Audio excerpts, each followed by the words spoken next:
We'll call the Public Works Committee meeting to order Monday, February 13th.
Attorney to kind of clarify and get rid of any sort of loopholes.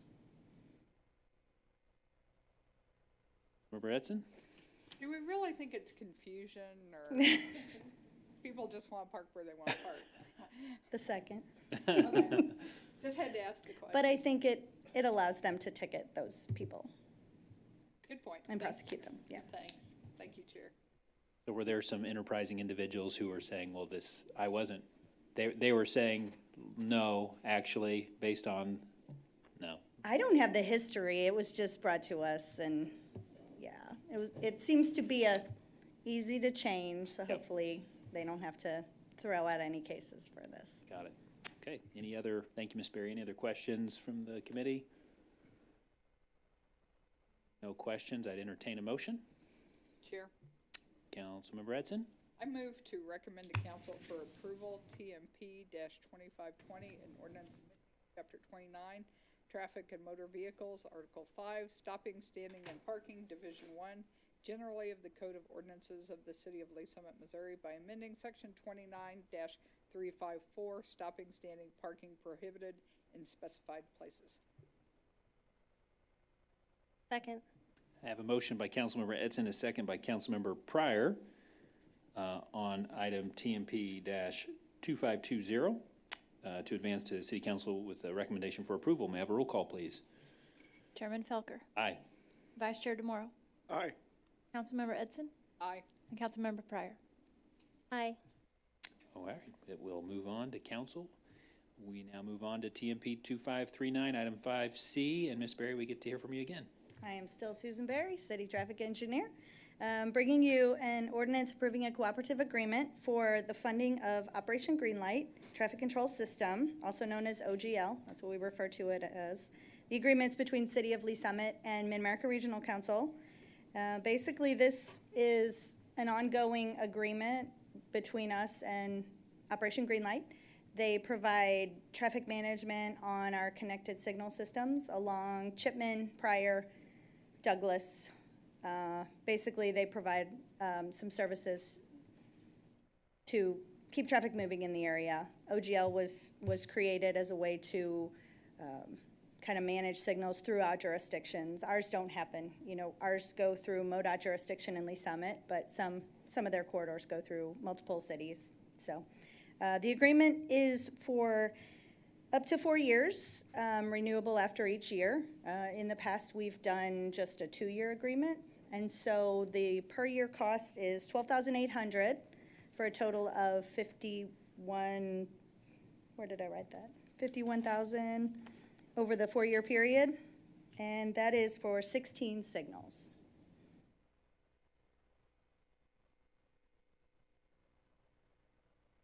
Okay, do I have any questions from the committee? No questions at all. How long, so I have a question or two. How long, so this was a pre-existing, you said it was a every 2-year. How long have we done this with Mark? Any idea? I mean, has this been around for like decades? Yeah, 20 years. You say 20? Yeah. Well, I probably shouldn't raise a stink then, 20, no, I'm joking. I'm just curious how long it's, I mean, it seems to make sense. You don't want to have those lights that are within so many feet or yards or however from one another to be just totally off sync. And from a layman's perspective, is that what we're talking about? Yeah, Meaning, for you just want to make example- sure they're coordinated. Yeah, for example, Douglas goes from Colburn Road to Chipman, and right in the middle of that, we have the 470 interchange. So we have one signal, MoDOT has 2, and then we have the rest of the corridor. And so this looks at it as a whole corridor, and it doesn't favor the city signal over the state signal. It's you know, just managing traffic throughout the entire corridor. Very good. Okay. All right. I see no other questions from the committee, so I would entertain a motion on this matter. Chair? Oh, I think Councilmember Pryor spoke up first. Go ahead, yes. I move to recommend to council for approval TMP 2539, an ordinance approving a cooperative agreement for funding operations of Operation Greenlight Traffic Control System by and between the City of Lee Summit, Missouri and the Mid-America Regional Council, and authorizing the mayor to execute an agreement for the same. Second. Okay, I have a motion by Councilmember Pryor, a second by Councilmember DeMauro to advance TMP 2539 to City Council with recommendation for approval. And let's have a roll call, please. Chairman Felker, Aye. Vice Chair DeMauro, Aye. Councilmember Edson, Aye. and Councilmember Pryor. Aye. Okay, the matter shall advance to council. Now we are on to TMP 2537. Mr. Anderson. Good afternoon, Mike Anderson, Deputy Director of Public Works over Operations. This first item is for modification number 3 with Crawford Murphy and Tilly, our aviation consulting engineer. And this is to evaluate the runway 1129 and taxiway Bravo and taxiway Charlie for pavement replacement or pavement rehabilitation and joint sealing. This is essentially just like what we would do on a street. You know, water is the nemesis of all pavement, and runways and taxiways are subject to the same problems that our roadways are. So this is just to get out there, seal up the joints, keep the water out, keep our runway and our taxiways in good shape. I have a map of the airport if anybody wants to see it, to see where those taxiways are, but I think that'd be great if you got it right there. I do. I think I just pushed on that button. That should come up. There you go. Look at that. So 1129 is our crosswind. That would be this runway right here. Taxiway Bravo is the parallel taxiway to the north. And taxiway Charlie is the parallel taxiway to 1836 on the east side of the airport. So the taxiway alpha is over here. So this is to look at the pavement and joint seal 1129, taxiway Bravo, and taxiway Charlie. So with that, be glad to answer any questions. Councilmember DeMauro? Thank you, Chair. We're being proactive rather than reactive, right? We're still in pretty good shape. Yeah, the runway's in good shape, taxiway's in good shape. There are some joints that we're seeing some deterioration on, so we are there. It's probably been about 10 years since a job like this has been done, so it's due in the schedule. So it's pretty routine time. We're not really reacting to, oh my gosh, we need to get out there. We knew this was coming. It's been on the CIP. And now with some of the joint failures that we're seeing, now is the time to get out there before it gets too bad. So you pretty well answered my second question. About every 10 years then, right? Yeah, about every 10 years we try to get out there and joint seal it. If we can keep the joints sealed and we keep some of the pavement from deteriorating, every once in a while some of those joints fail a little bit prematurely in isolated spots, and that's where the engineer has to get out, kind of evaluate the concrete and just make sure those areas that we have had some deterioration, that we're going to fix those, either with a partial repair or a full panel replacement. Okay, thank you. Thank you, Chair. Councilmember Edson? Thank you. Could you just give a quick explanation of why the amounts for item D, E, and F are all the same? Well, D and F makes sense because this is the agreement or the modification for CMT. Item F, which we'll talk about next, is actually the FAA grant to cover that design project. So it is intentionally the same. Item E, which is it's another COVID grant for airport operations, is purely coincidence that that's $59,000. So. Okay, thank you. I just wanted to be able to explain it in case somebody asked me. Yeah, So, we had negotiated that price with CMT, $59,000, before that COVID grant came out, and it happened to be exactly the same, so it's led to a little bit of confusion. All right, thank you. Thank you, Chair. Thank you for the question. So I'm going to just make sure I've got this one more time. So runway 1129, if you can point that one out to me Sure. again, just so that's, okay, there. And then that Charlie runs with 1129, or is that, oh, Charlie goes up? Yeah, Charlie runs along The 1836. Roughly north-south, and then Bravo runs roughly east-west, in that direction. Yeah, parallel to 1129. Yep, okay. And where, when we extended the runway, where exactly did that occur? And that's not part of what we're doing now? No, actually, the runway extension was on both sides. We did about 200 feet on the north. Okay. From really where that crossover is to here. And then if I slide this. Yep. The big extension was, Right there. from here down. Yeah. Got it. Great. Very good. Okay, I don't have any other questions. Anyone else? Further questions from committee? Any other comments? No, sir. All right. Committee, I would entertain a motion. Chair? Councilman Redson. Thank you. I'm not gonna let them I talk. would, I move to advance to council for approval, TMP-2537, an ordinance approving modification number 3 to the agreement with Crawford, Murphy and Tilley, Inc. for on-call professional planning and engineering services for the airport, RFQ number 2020-067, in the amount of $59,000, and authorizing the city manager to execute an agreement for the same. Second.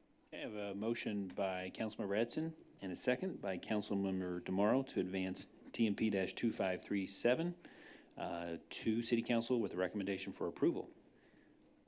Any other, I usually should be asking for further discussion at this point, but I haven't today. Any other discussion other than that Councilmember Edson wanted to change the dollar amount, so it was different, 55,000. Seeing no questions, we'll take a roll call. Chairman Felker, Aye? Vice Chair DeMauro, Aye. Councilmember Edson, Aye. Councilmember Pryor, Aye. Okay, the matter will advance to council. Now we're moving to item 5F, TMP-2552. Mr. Anderson. Yes, good afternoon. Mike Anderson, Deputy Director of Public Works. So this item is directly related to the item we just discussed. This is the FAA grant to cover the design of the project we just talked about. This grant will be funded from the 2021 non-primary entitlement funds. And typically, those are a 90% with a 10% local match.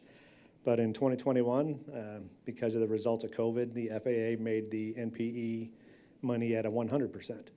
So this will be 100% covered by the FAA grant in the same amount of $59,000. So with that, I'd be happy to answer any questions. Questions from the committee? Entertain a motion on item TMP 2552. Chair, Councilmember DeMorro. I move to recommend to council for approval TMP 2552, an ordinance approving a state block grant agreement for eligible preliminary project costs towards the preparation of runway 1129, taxiway Bravo, and taxiway Charlie reseal, joint seal, and remarking project for the Lee Summit Municipal Airport between the city of Lee Summit, Missouri, and the Missouri Highways and Transportation Commission in the amount of $59,000 and authorizing the mayor to execute an agreement for the same. Second. I have a motion by Councilmember DeMorro, a second by Councilmember Edson to recommend to city approval, to recommend to city council for approval item TMP-2552. Any further discussion? And let's have a roll call, please. Chairman Felker, Aye. Vice Chair DeMorro, Aye. Councilmember Edson, Aye. and Councilmember Pryor. Aye. Okay, motion passes. We now move to TMP 2536, item 5E on the agenda. Mr. Anderson. Good evening. Mike Anderson, Deputy Director of Public Works Operations. The third item is for a kind of the third round of COVID money released by the FAA. If you recall, we had a previous grant in the amount of $69,000, and there was a follow-up grant for $23,000, and this is the third grant for $59,000 issued to airports, essentially general aviation airports around the nation, kind of on a formula-based distribution. These grants can be used for the daily operations of the airport. It's a bit of a departure from the FAA, who typically would not offer any type of grants for airport operations. But through COVID and the impact that COVID had on the general aviation community, they're issuing these grants. So this is the third grant, like I said, in the amount of $59,000. Again, it is a 100% participation. There'll be no federal or no local match to go along with that. So with that, be glad to answer any questions. Questions from the committee? And I don't see any questions coming, so I have maybe a question or two. Do we anticipate additional grants of this type? I have not heard, we anticipated this one. I have not heard of a fourth round. So at this point in time, I am not anticipating a future COVID grant. Okay. Very good. Seeing no further questions, any other further comments, Mr. Anderson? No, sir. I would entertain a motion on TMP 2536. Chair, Councilmember Pryor. I move to recommend to council for approval TMP 2536, an ordinance authorizing the execution of a Missouri Highways and Transportation Commission Airport Rescue State Block Grant Agreement by and between the city of Lee Summit, Missouri and the Missouri Highways and Transportation Commission, granting federal funds in the amount of $59,000 for airport operational and maintenance expenses and authorizing the mayor to execute an agreement for the same. Second. Motion by Councilmember Pryor, excuse me, a second by Councilmember Edson to recommend to city council for approval item TMP-2536. May I have a roll call, please? Chairman Felker, Aye.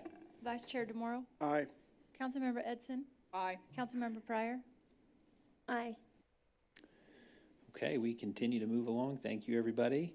We are on to item 2023-5409.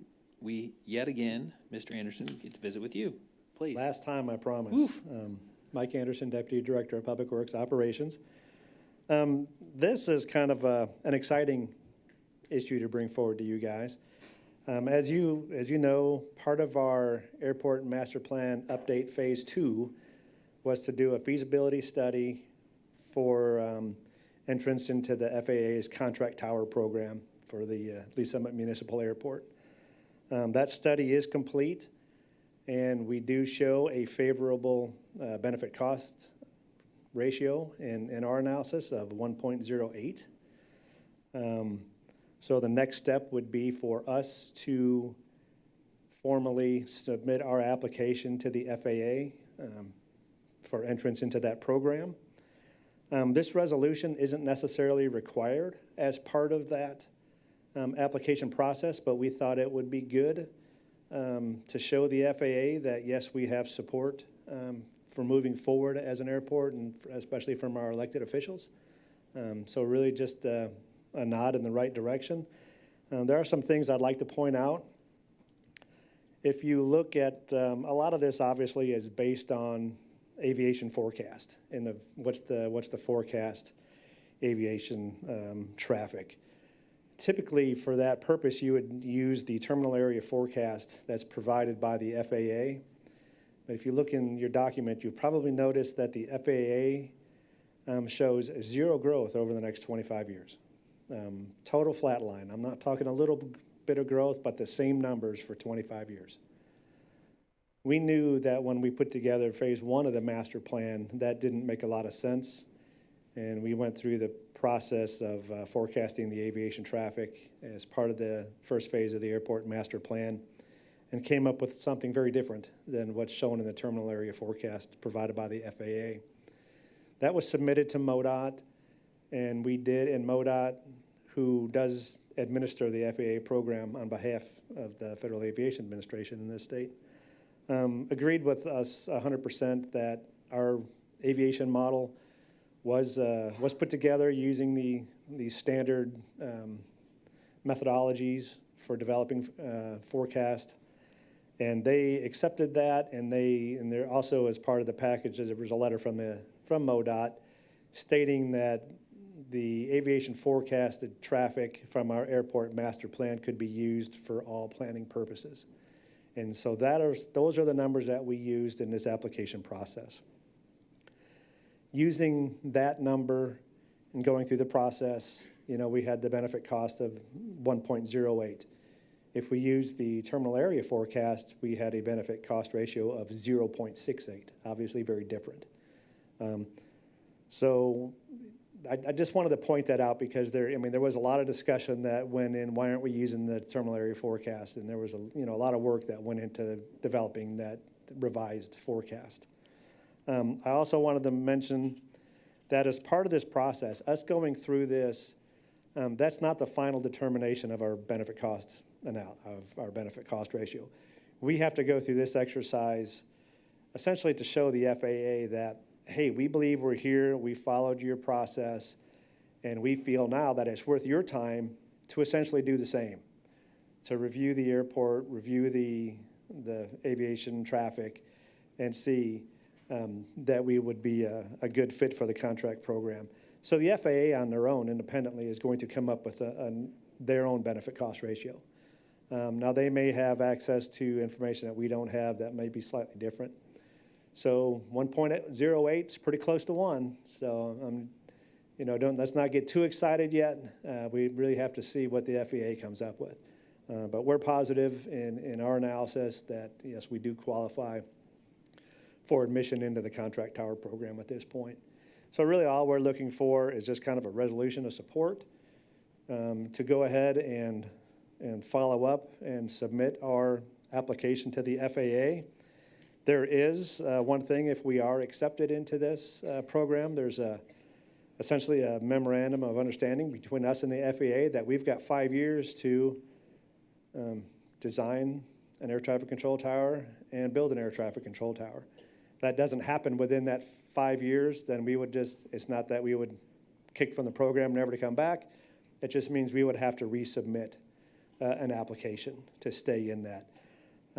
Obviously, whether or not that happens in that 5 years is very dependent on what happens with federal grants. So, we've already, I guess you could say prematurely, we've already applied for grants for the for a federal tower, even though we know right now we're not really eligible for that.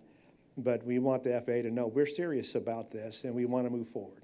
So I guess with that, I think I've covered everything I wanted to cover. So with any questions, be glad to answer them.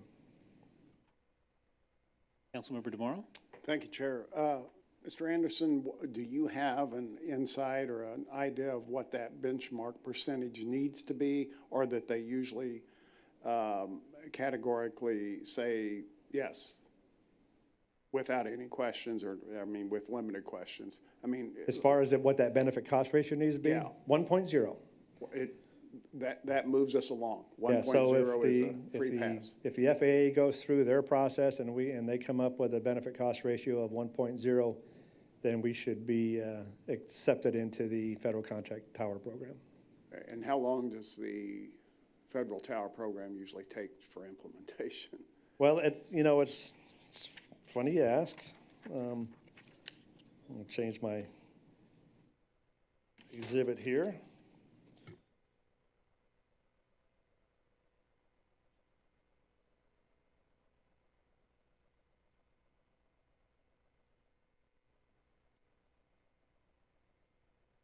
So this is a flow chart, and I'd like to discuss each step in great detail.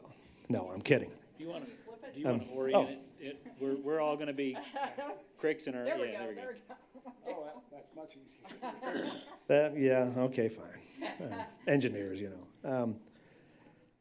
So yeah, it's a long process to go through this step, and you'll see the little "you are here." We are essentially at step 3, submit your application. The next step would be to send this into the FAA, the application. You can see there it's roughly a 180-day turnaround. From that point, we would begin to site the location of the tower.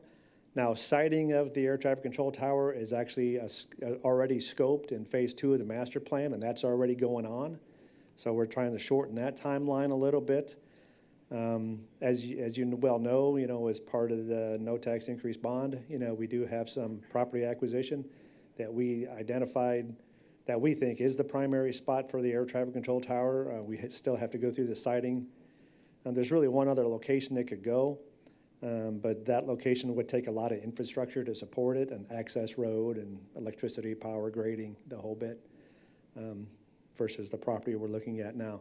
So I don't know that siting will take that long, but then at that point, it's really reaching out to the FAA, applying for those federal grants for the design, for the construction. Air traffic control towers are not cheap to build. And talking with CMT, they say going price for an air traffic control tower is about $100,000 per linear foot up. And, generally speaking, they're relatively high. So it's not a cheap project. So it's not something that's going to happen right away. Yes, we'll apply. Hopefully within 3 months we'll hear back from the FAA. We're already continuing with our siting analysis, and then we'll move forward with trying to secure grant money to support that. There is money that's part of the bipartisan infrastructure law. There was money set aside for air traffic control towers at general aviation airports. So the timing is right. Up before that bill, there was probably very little chance for grant funding, even if we were entered into the program.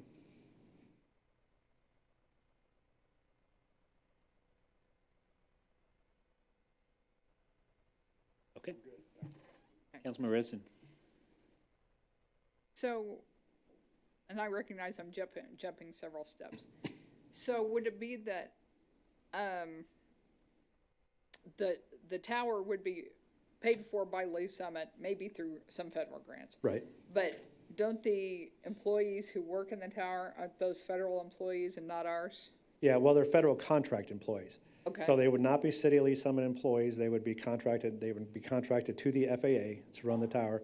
And the FAA would cover the operational cost Okay, of the tower. We would own the tower, we would maintain the tower, maintain the equipment.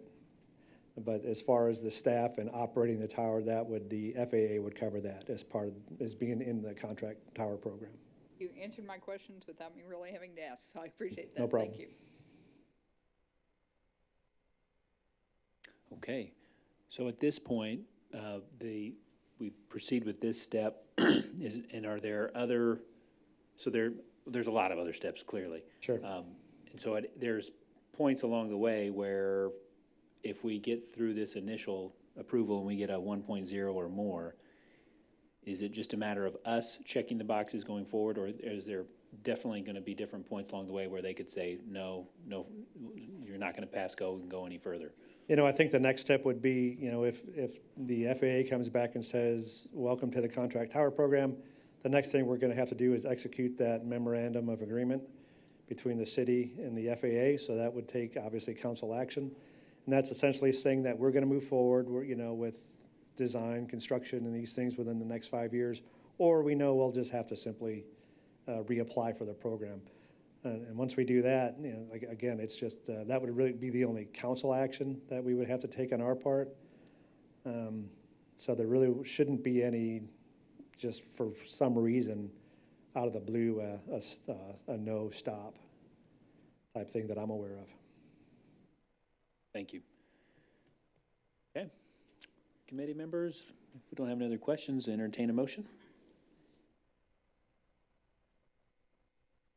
Oh, okay. Chair, Councilmember Tomorrow. I move to recommend to the full council a resolution, which is 2023-5409, authorizing the submittal of an application for entry into the federal contract tower program for the Lee Summit Municipal Airport. Second. I have a motion by Councilmember Tomorrow, a second by Councilmember Edson to advance 2023-5409 to the City Council with a recommendation for approval. I have a roll call, please. Chairman Felker, Aye. Vice Chair DeMorro, Aye. Councilmember Edson, Aye. and Councilmember Pryor. Aye. Thank you. Thank you, Mr. Anderson. Okay, moving on to next item, 5H TMP-2554, Mr. Perry Allen. How are you? Good to see you again. Good to see you. Thank you. Okay, boy, thank you. Perry Allen, Construction Manager, bringing before you tonight the final change order, which is change order number 4 for the FY21 water main replacement project. This change order is based around all of the additional items relative to disturbances of hard surfaces as water lines are pulled through, doing the bursting process, and catching up all of our expenses, working with our contractor in that time, tracking these costs. So this is kind of a get it all caught up closeout change order. Any questions from the committee? So the last time we did this, I guess, was November. Okay. Like, looking back. And it was brought to my attention that the change order had been updated and did not make, the new numbers did not make it into the packet. Okay. So it was, instead of an increase of 85,184.96, it's actually an increase of 88,332.93, an increase of $3,147.97 for a total project of $4,096,047.30. Okay, thank you. Okay, so no further questions on this item as it's presented. I believe if we're going to make an amendment, we should first make a motion and then make a motion to amend. So I'd entertain a motion, I'll make the motion, Chair. please. Councilmember Edson. I move to recommend to council for approval TMP-2554, an ordinance approving change order number 4 to the agreement for the construction of water main replacement FY21 project number 438-1 between the city of Lee Summit, Missouri and Wiedemann Inc. for an increase of $85,184.96 for a revised agreement amount of $4,093,339.33 and authorizing the city manager to execute the same. Second. I have a motion by Councilmember Edson and a second by Councilmember Pryor on TMP-2554. Any discussion? I do have a motion to amend. Councilmember DeMorro, please. Yes, I move to amend TMP 2554 by substituting the increased amount from $85,184.96 to $88,332.93 for a revised agreement amount from $4,093,339.33 to $4,096,487.30. Thinking. Second. I have a motion to amend the motion by Councilmember DeMorro and a second by Councilmember Pryor. Any discussion on the motion to amend? Councilmember Edson, you want to talk about this one? I just was thinking. Taking my time.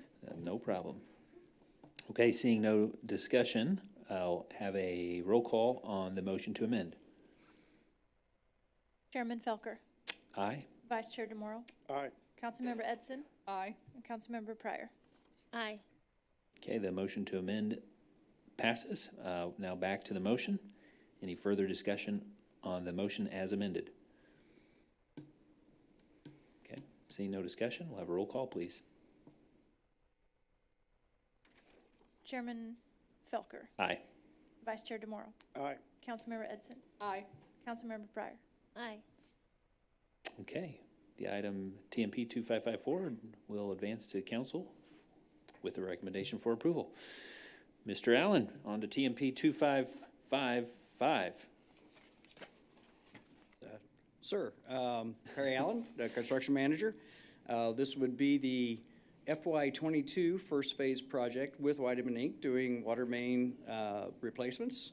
And this is a progress change order providing for a lot of our water lines in this project were on shallower, and so there was some interference or some proximity to those and laterals, the sewer laterals. So we were very proactive to get in there and camera those and then burst our pipe and then go back and repair anything that got disturbed. So residents weren't disturbed by it and everything water stayed flowing in all directions.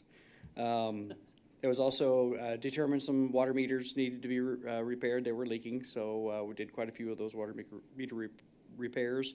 And then on O'Brien, which if you might remember on a past change order, we actually added O'Brien into this project because it was basically a water bursting type roadway for the water line replacements. And this will round up all the last of the quantities for disturbances that happen, say driveway and sidewalk upheaval that may have come from any pipe bursting that wasn't accounted for in the original quantities. Thank you, Mr. Allen. Any questions? The committee? Seeing no questions, any further comments, Mr. Allen? No, sir. Thank you. Would entertain him. Wait. Councilmember Pryor. She has a motion. Oh, yes, Councilmember Pryor, do you have a motion? I do. I move to advance to council for approval TMP-2555, an ordinance approving change order number 4 to the agreement for the construction of the water main replacement FY22 first phase project number 496-1 between the city of Lee Summit, Missouri and Wiedemann Inc. for an increase in the contract price of $56,149.47 for a revised agreement amount of $4,129,983.57, and authorizing the city manager to execute the same. Second. I have a motion by Councilmember Pryor, second by Councilmember Edson, to advance TMP 2555 to the City Council with the recommendation for approval. Any further discussion on the motion? See no discussion. May I have a roll call, please? Chairman Felker, Aye. Vice Chair DeMorro, Aye. Councilmember Edson, Aye. Councilmember Pryor, Aye. And that matter will go to council. We will now look at TMP-2556. We have John Persing on this matter. Mr. Persing? Am I saying it right? Do you put the SH sound in it because it's so close to Pershing? John Pershing was a famous general, like Missouri guy. Blackjack. Yeah. Probably heard of him. Mr. Persing? Yeah, so this is a ordinance for the dual award of RFP 2023-039 to Prairie Industrial Group and Utilisafe Construction for on-call potholing services. Just want to be clear, potholing services have nothing to do with potholes in the road, but is rather a term we use for a small excavation to locate a utility. So to locate a water line or something like that when we're in design, to make sure we're not in conflict with our design. So this award will award to both companies. That way we have availability in case one's not available. So with that, take any questions. Councilmember DeMorro, questions? Thank you, Chair. Mr. Persing, is there a dollar amount associated with this? They're not. At this time? There's not. It's just an as-needed basis. So. Okay, all righty. Thank you. Thank you, Chair. Any other questions? So to follow up on Councilmember DeMorro, so that would, the way I would understand it then is then there would be the liberty to employ and pay for services under the dual contract up until our threshold 75,000 now, right? But yeah, I can answer some of that. So it could be up to that administrative threshold by our procurement policy. It also could be associated with a capital project that already has a set budget that requires additional potholing services to locate utilities. got it. Nice. Very good. Good question from the great Councilmember DeMorro. That was good. Okay, any other questions? If not, I would entertain a motion. Chair, Councilmember DeMorro. I move to recommend to City Council for approval TMP 2556, an ordinance approving the dual award of RFP 2023-039 to Prairie Industrial Group LLC and Utilisafe Construction LLC for on-call potholing service for one-year term with 4 possible one-year renewal options, and authorizing the city manager to execute an agreement for the same.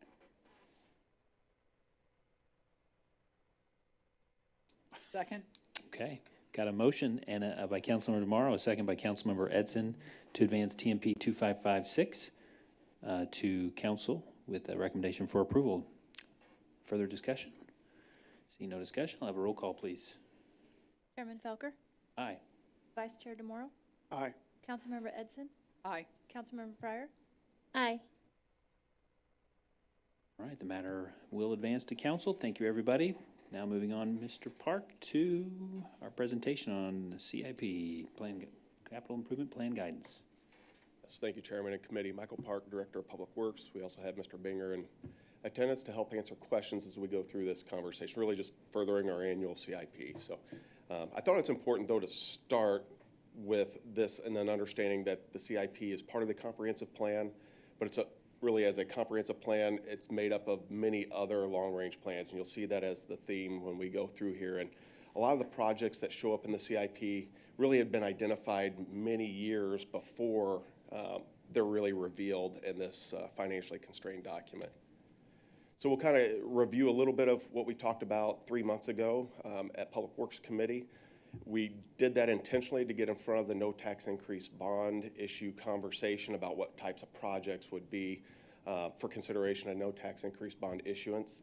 We'll talk a little bit about the capital improvement plan, that purpose and process, again, kind of summarizing what we previously talked about, the projects and program funding. And then other project considerations, discussion, kind of review that unfunded priorities list like we usually do, and to set that guidance as Mr. Binger and his team of everyone across our entire organization and all the departments start to assemble this FY24 to 28 CIP that we'll be bringing back to you in the next iteration of Public Works Committee conversations. As I mentioned, this is a planning document. It is a part of our comprehensive plan. It is a 5-year document. We review this every year, and it is financially constrained. It covers road projects, water, sewer buildings, facilities, parks, IT networks, anything really of a value $75,000 or greater. I won't spend a lot of time talking about the parks and recreation improvements or the water and sewer improvements, but know that they're in here as well. I don't speak to them as much because they're typically not coming from a city council directive, as in a water utility advisory board or a park board, who have a little deeper dive into their projects that find their way for presentation to the committee and to the full council for adoption. And here you could read the state statutory definition of what constitutes a public capital improvement. So this is just an overall view of the process, and really is the sequential steps. Tonight here we're talking about the CIP and discussion at committee level, seeking that preliminary guidance on what projects, those unfunded priorities, or sequencing of current commitments that you would like to give to staff as we prepare that next draft. We had that earlier kickoff meeting I referred to in November. We talked during November about budget and about how we were meeting those commitments. Next step, we'll work on that draft CIP with all the departments. We actually had a meeting earlier today to begin some of that work and preparing those project sheets to review. Then we'll present that draft CIP to the Public Works Committee. We'll revise that based on our feedback and open up for the public comment period, and then finalize the draft for presentation of adoption at the Planning Commission level and at the full City Council level. The first year of the CIP is a year in the budget, so when you approve the budget, that really is what locks in the projects for this upcoming fiscal year. So I wanted to kind of step through projects and programs. You've seen this slide before. Anything that's kind of marked indicates we've got some sort of public or political engagement. Projects have a lot more opportunity for that kind of engagement to occur at the very beginning of project identification, and we'll step through this in the rest of the presentation. Then how you prioritize those projects that have been identified. We look for those funding opportunities, just much like you guys did over the last few months, putting forward an April election opportunity to fund additional infrastructure. Then we sequence those projects that get funded, and that's kind of the next step we'll be taking if the ballot measure does pass. And then we work through scheduling those projects, working with our available budgets and the financing of those projects to move forward in a constrained manner. Then we do this capital improvement plan process, and then we deliver those projects. Programs are very similar, only they have other factors that influence what gets prioritized based on the condition, the level of service that we've been instructed to try to achieve as a community. And we also have additional balance because they don't have the same funding opportunities as bond projects, things that have sunsets to them. We typically work with ongoing revenues for those programs. We do begin with those long-range plans, and that's, those long-range plans work hand in hand with our strategic plan and our comprehensive plan, and it's that iterative process, whether we're developing a thoroughfare master plan, a greenway master plan, could be our bicycle transportation plan, water master plans. They all tie back to our strategic plans and our comprehensive plans. And we just go through this cycle of updating those plans. Sometimes it's every 10 years, sometimes a little more frequent, some even longer, so that we identify what those longer term, that vision is, and the priority of those projects. And that's really where we start when we're identifying what's next, right? Then we look at what is required. So we take those identified projects and we look at ballot measures, grant awards, executed agreements to start to narrow that list. As we're looking for the projects in the CIP, what we want to do first is meet those commitments. Commitments that the voters were sold when we took, whether it be a sales tax issue, a bond issue. And then we have highly recommended projects. those, what I refer to are like a sales tax or like the language in a bond issue where they're not so restrictive, they allow flexibility, but we also had a lot of public education and information about what they were intended to go for, their purpose. And so we want to meet those as commitments too. And then we have this last, but not least, a short list of what we consider unfunded projects. Typically, they're a little smaller in scale that we try to weave into available funds and fund balances as those commitments are met. And so then at the end, as this CIP is now developed over the last couple years, and we'll continue this trend forward, is we realign those projects and how we communicate the CIP back to that strategic plan and the comprehensive plan. So we start with the strategic plan, comp plan, and developing the long-term plans, and then we deliver showing how they're aligned. And we kind of use that same consumer report style that we tend to fall in love with, and showing them as, partial filled in dots, half filled in dots to show the significance of how each of those strategic or comprehensive plan elements are met. Just as a reminder, this is our strategic plan. We have 7 critical success factors. We also have our core values that we look at with each project. Does that project help deliver service with excellence, integrity, and stewardship as we create the CIP? And then you'll see these same critical success factors on each CIP detail sheet to try to easily identify where there's alignment.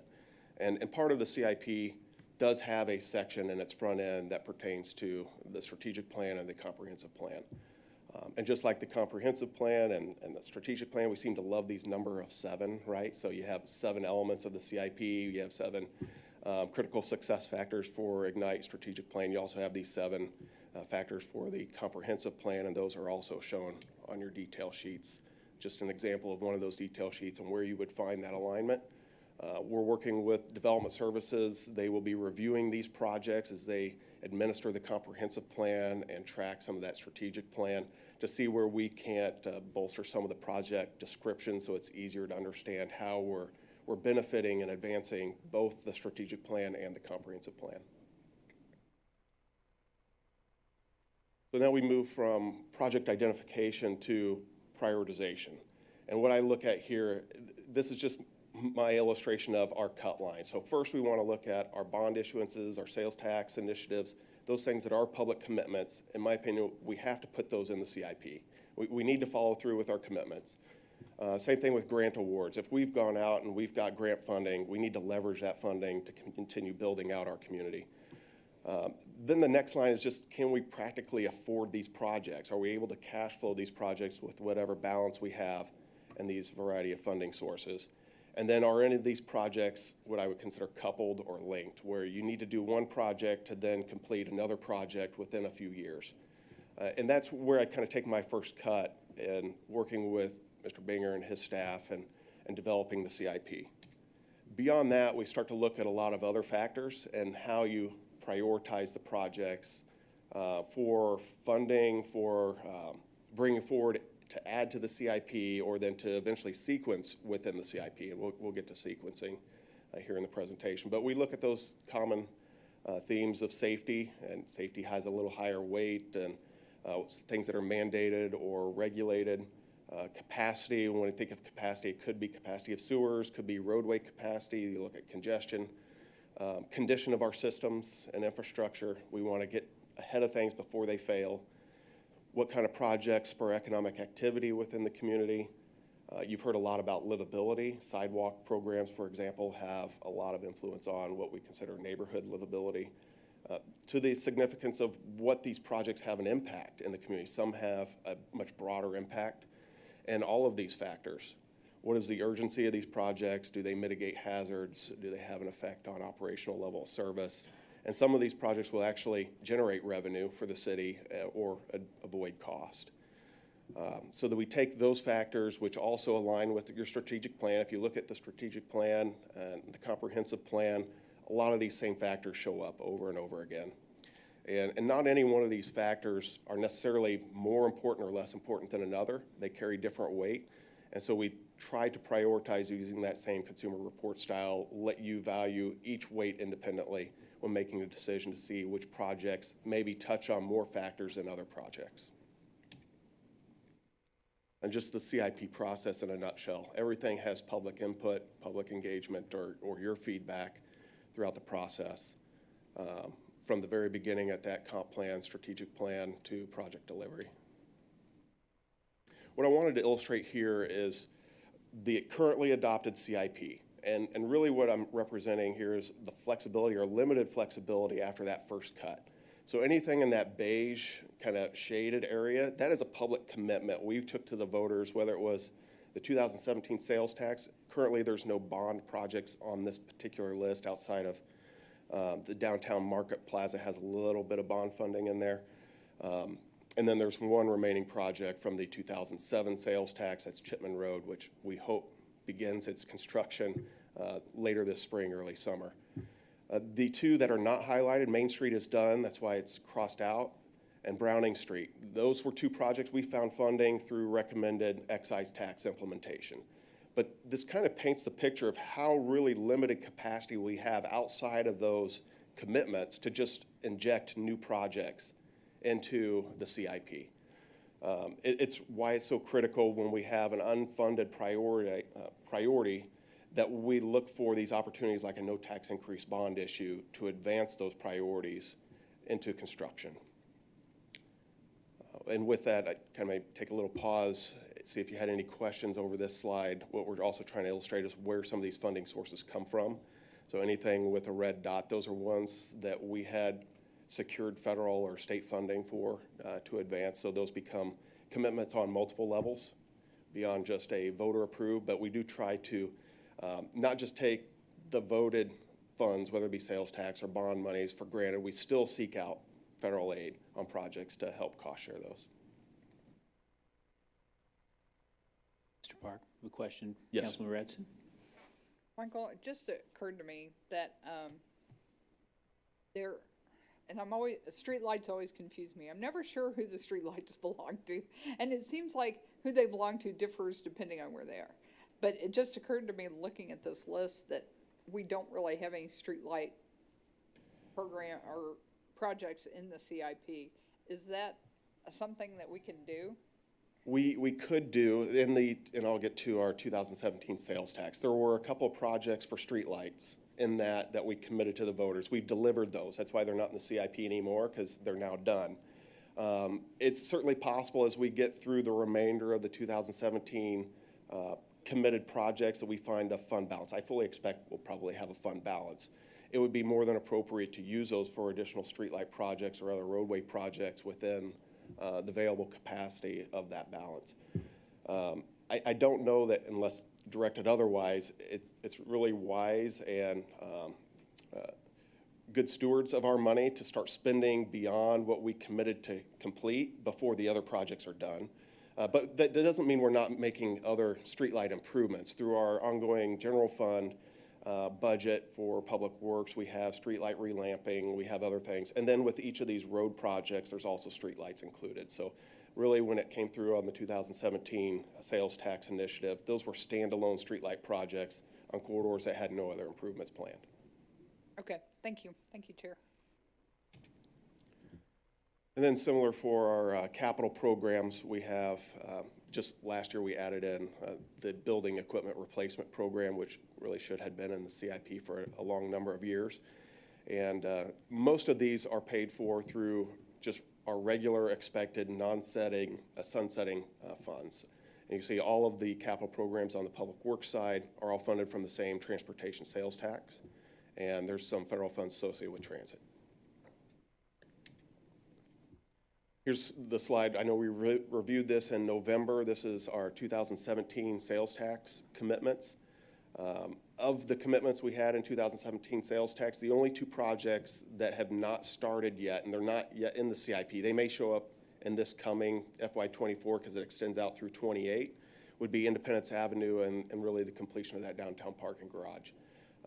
Previous committee had directed us to move that parking garage to out years towards the latter end of that 15-year sales tax. So that's why you see kind of its arrow and you see project sequencing. They move around, and that's okay. You know, that's your prerogative to to resequence projects as we're able to cash flows those projects based on what you think is most important. I expect we will go through a similar exercise if April 4th that no tax increase ballot measure does pass, that we will work with the committee later this fall and early winter to see how you prefer to prioritize that large list of projects with regard to sequencing into the CIP. As we prepare this CIP, we are drafting up projects and programs for those projects that were identified on the no tax increase ballot issue so that we're ready to move those forward. Some of them that we know can be implemented, like you've got facility renovations. If it does pass, you will likely see those in this coming CIP. But some of the large road projects, you probably wouldn't see those in the FY24. They would be out years, if even at all, in the CIP until you've had an opportunity to weigh in on when you think those should be timed. What's nice about this list is you can see we're clearly meeting our commitments from 2017. The one remainder commitment we have from 07, like I said, should be out to bid later within weeks. Anything here in orange is something we've already got under design or under construction. It's starting to advance. It's moving ahead. Just approved the first large tranche of sidewalk gap construction. We have one more that should use the remainder of that 2017 sales tax commitment. You can see street lighting you mentioned earlier. Councilmember Edson, it struck out because we completed that work. Same thing with the Rock Island trailhead that was installed down at Hartman Park. Colburn Road design is done. Colburn Road construction also should be bidding within weeks to begin work on that. As far as stormwater projects, I've got noted 25 out of 28 projects. The list has grown a little bit. I think we started with 26 structural flooding projects. We get a few more, and we'll continue to get more that get reported as structural flooding, and that project may continue to extend as we are nearly done, though. 25 of those 28 are done, but we could get more. Just kind of making sure you're aware of that. So I'm going to revisit our unfunded project and program priorities list. So this is kind of like the cream of the crop of your next in line, if you will, building that bench of projects from our long-range plans or from projects that have come up during public testimony associated with development projects that come before City Council, or maybe from constituents that you forward on to city staff and where we found some concurrence that these may be the next ones to pursue. You'll see, though, a lot of these, when we reviewed the list last November, we're still an unidentified source of funds. Now you can see a lot of the projects on your list have a potential source of funds identified through that no tax increase bond issue. And there's a couple new ones on this particular list that were not presented previously, and that's traffic signals, newly warranted. There's only really one intersection on our radar at the moment that meets warrants, and that's at the intersection of Chipman and Todd George, that we may be seeking to inject into the CIP. And then also some maintenance programs, and the first of which is railroad spur maintenance. Over the last couple of years, we've seen an increased need in reinvesting in our rail spurs. We have a north spur and a south spur that support development. If you're familiar, up near Zarega-Pasta, that area north of Victoria, that's our north spur area. And then down south near Thompson Road, east of 291 is our south spur. But we have several $100,000 worth of repair needs that have been identified, and it may be time to programmatically put that into the CIP as for regular maintenance. Another one that actually got added and struck all in the same chord here is Sampson Road Bridge replacement. We were actually kind of on a whim trying to get some federal funds for a stormwater project that the state had an opportunity to seek, and our application nearly received $4 million to replace the bridge on Sampson Road south of Shear Road. If you haven't been in that area, it is a rather narrow old wooden bridge. The scope of that work is stormwater focused as a bridge replacement. We'll see if we can't replace also another one-lane culvert section. And if there's additional funds, we'll look at some other BMPs, best management practices for stormwater management in the area. If we can get some widening as part of that. We know that the ditches are not great along Sampson Road and has been a complaint. But so that's one we added because we got some federal funds. We're fortunate that these federal funds don't require any local match as part of the ARPA project. So It was added and then struck. So it was the only one where we thought we had a bridge opportunity that could compete, and I feel a little lucky that it did. Mr. Park, would you Yes, sir. mind, I'm sorry, the railroad spur maintenance program again, can you go through that one more time? For Yeah, at so least my benefit? we have 2 spurs in the city that we maintain. We don't maintain private sidings, but we have spurs that service those sidings. One up north, this is just kind of between Victoria and I-470. There's a spur that runs towards the north and then east off of the Union Pacific rail line that cuts through the middle of town. And occasionally, they wear, and you have to put money back into the spurs to make sure they maintain operation. Otherwise, UP will come and they'll shut it down, and then we get our businesses that rely on those spurs for their siding operations essentially shut down as well, and they begin to back up in their freight movement. Our south spur is down off of Thompson Road between 291 and Hamlin Road. So it kind of goes off in a westerly direction from the Union Pacific, same main line. A lot of people refer to it as, you siding near Plastic Enterprises, and then another siding where Toys R Us used to be. And so it's also an economic development opportunity where there's still undeveloped land that may have use of those spurs. But we do have an obligation to make sure those spurs stay in good shape so that they continue to operate. Yeah, Councilman Morrow, you say you have a question? Thank you, Chair. On that same note, Michael, the railroad spurs, do we participate with the Union Pacific Railroad in maintaining those, or do we charge assess the user of that spur a monthly, yearly fee? How do we get compensated? We don't. We don't maintain the switch at the UP main line. We have a couple other switches where they branch off into sidings.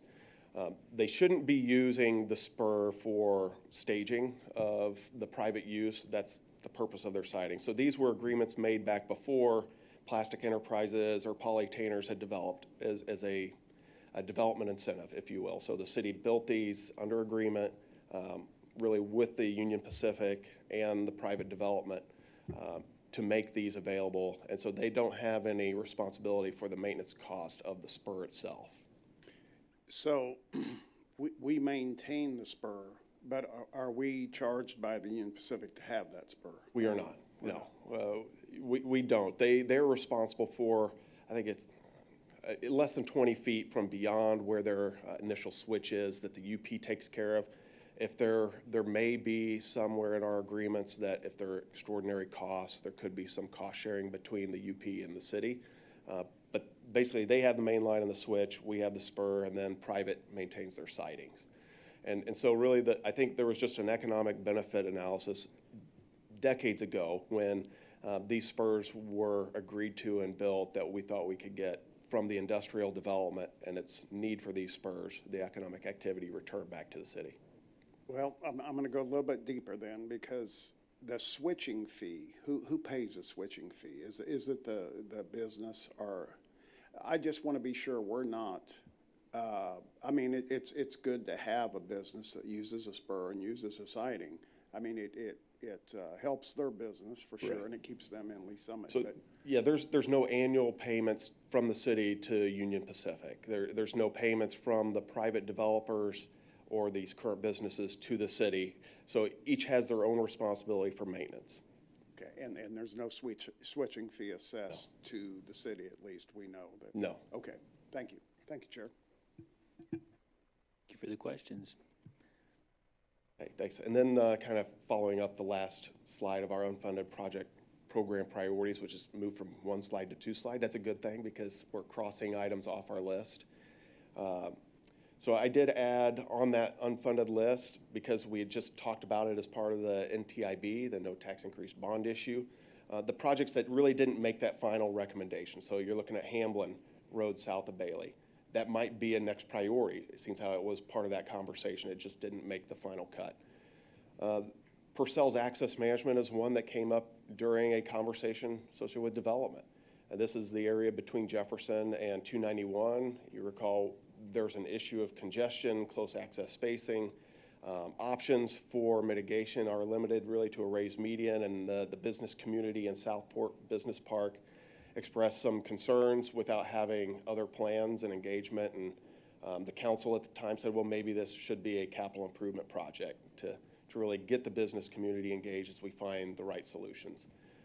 If it's not a capital improvement project, it's likely to be brought up again as any adjacent development happens within the corridor. It could be redevelopment of the former Odessa site. It could be adjacent development of the car wash that has closed. It could be a number of projects that really advance these improvements outside of the CIP. So that's why you see it on the list, is because it was suggested to staff to include it.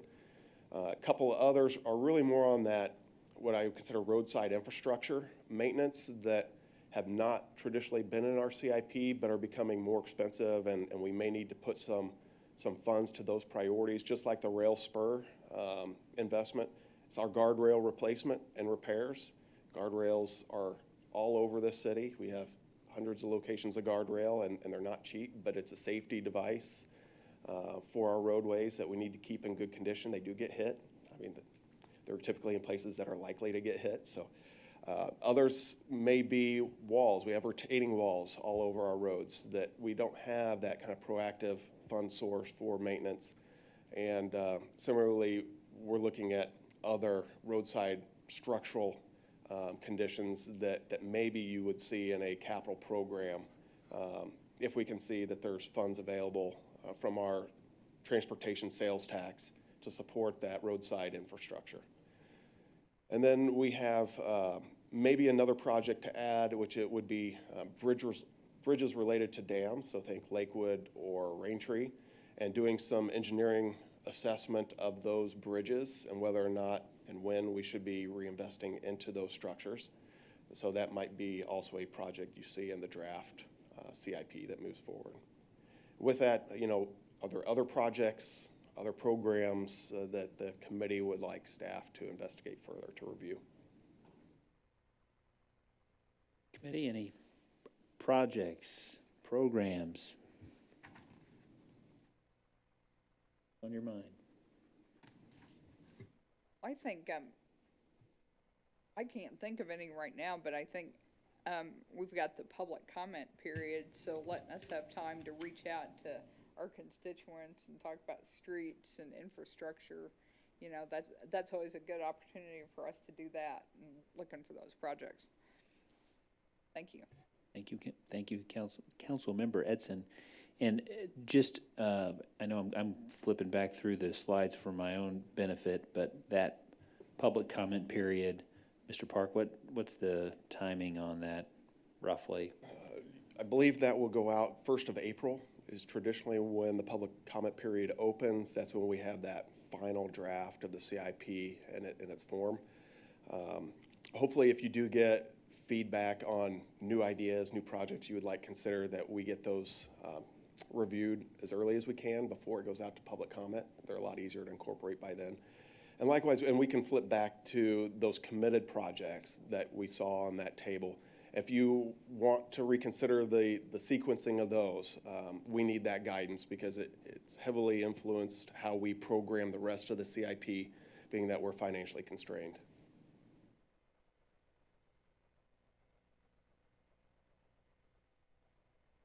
We're all thinking up here. Okay. We're all thinking. I'm looking back at the sequencing here just to see if there's anything that jumps out.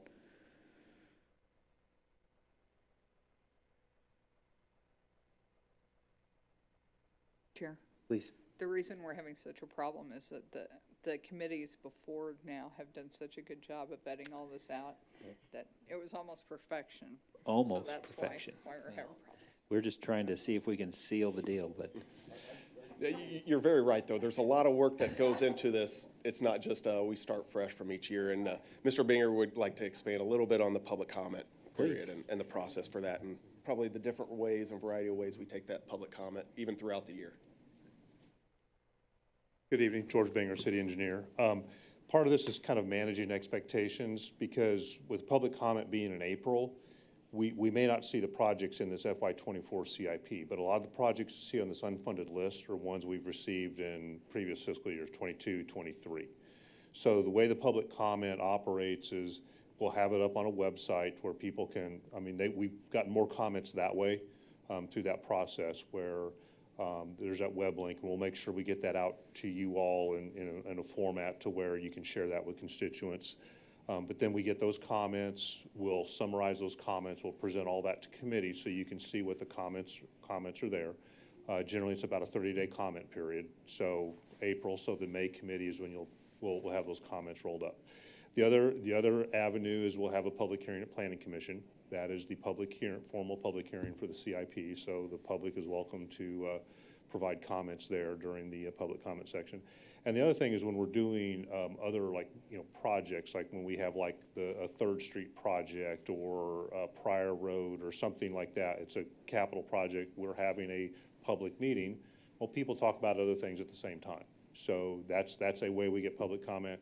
And the other is when Mr. Park had mentioned, like, when you all get comments, they're forwarded to us, or we have constituents calling Public Works, the 969-1800 number, and we track those service requests. We go back and I think that's where, like, Southeast Douglas had come to our attention because we received quite a few service requests on that project. So those are the ways that we get public comment, understanding that if we get them at this stage, they may not be in FY24 or the FY24 CIP, but that gets it on this list of the unfunded projects so we can have these conversations. Please, go ahead, Councilmember Edson. So, well, and asking for ideas. So, some of the things we've talked about up here are, we're going to get Douglas improved. Douglas is going to be improved. But are there some other smaller projects we can take around, this downtown area and the residential area to maybe alleviate some of the flooding and other problems that are going on? Well, we still have ongoing stormwater projects. So again, encourage your constituents to submit structural flooding to the city. We summarized here 25 of 28. That means we only have 28 total structural flooding reports. Send them in because that will be a project added. We still have funds available to address structural flooding. We're also working on a stormwater utility. We actually, by the end of the month, will be before the full city council providing an update on the stormwater utility progress and moving that towards a stormwater committee where the external stakeholders, whether it be HOAs or school district and part, everybody will get their opportunity to review the various funding approaches to hopefully solidify a single approach to come forward with to the voters by the end of this year. And so that also leads into it. But you mentioned, do they have other smaller projects? There are, and that's what we're looking for. That's how your unfunded priorities list continues to build as we take the feedback, as I said, throughout the year from previous years, from previous sales tax issues, from previous bond issues. That's how an Olive and Orchard moves forward. That's how you seek funding for a Douglas Street South as part of the no tax increase bond issue, or Lakewood Way North, or it's Langsford Road East. So now recognize, we'll build that contingency in this plan, and if it passes, this committee will have some work to do with staff to sequence those into future CIP. If it doesn't pass, well, now we also know what those priorities are. I mean, you reinforce what the next priority should be for us to try to find funds. Some of those on the no tax increase bond issue, there is no practical way to afford. Maybe a Douglas can be one we look for funds, but a Shear Road, a Todd George Parkway, even the extent of all of Lakewood Way, the challenge of finding that kind of money is really beyond the capacity of what our current revenue sources would offer. Okay. All right. Thank you. Thank you, Chair. Thank you, Councilmember Edson. Okay. Any other comments or questions from the committee? Right, and that's it really is just a summary of what we talked about, sequencing. We just had that conversation, proposed changes. License Tax Committee did meet, and they have concluded their meeting. The recommendation is status quo. They believe we have a committed 291 and US 50 project partially funded by the excise tax, and we shouldn't overextend that commitment at this point with the available excise tax balance and revenue projections. Also, no change was recommended to the current fees associated with the excise tax. A full report will be sent to the City Council as a written report, providing the annual report and the committee recommendations. We'll have ongoing Public Works Committee meetings and public comment period. We covered that with then expected Planning Commission public hearing in May, adoption then in May and June associated with the annual budget process for the full CIP adoption with the budget adoption. So those are our next steps to look forward to. With that, I guess I stand for any remaining questions that weren't asked. Questions from the committee? Thank you, Mr. Park, to you, Mr. Binger, and your team for putting this together and continuing to keep many pieces moving forward. Many, many pieces. Okay. Well, everyone, we've worked hard tonight. We have roundtable now, so council or committee roundtable. I will We like- congratulate the Kansas City Chiefs. Yay. Super Bowl champions, and the community, has been, is able to participate, I believe, on Wednesday with a parade. So, thank you. Thank you, Councilmember DeMorrow. I have Councilmember Edson. Mr. Elam.